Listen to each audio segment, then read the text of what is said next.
Hi guys! Meron daw po bang height and weight requirements papunta dito sa Taiwan? Yes po, meron ang ibang agency. Ang tinatanggap po nila is 155 cm sa babae and not over 60 kg. Sa lalaki naman po is 165 cm and not over in 80 kg. Pero hindi po lahat ng agency is ganon. May ibang agency na wala naman, kaya huwag kayong mawala ng pag-asa. Meron na mga agency na doon pa lang, sinusukat pa lang kayo, tinitimbang pa lang kayo, hindi na kayo makaka-proceed sa next step. Kahit na kumpleto kayo ng requirements, kasi sinusunod lang nila yung sinasabi nilang yun yung request ng company or employer dito sa Taiwan.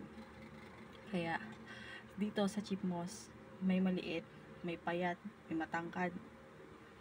Ibig sabihin, sa Chipmos, hindi sila pumipili ng wala sa kanila yung height and weight requirements na yun. Yun lang.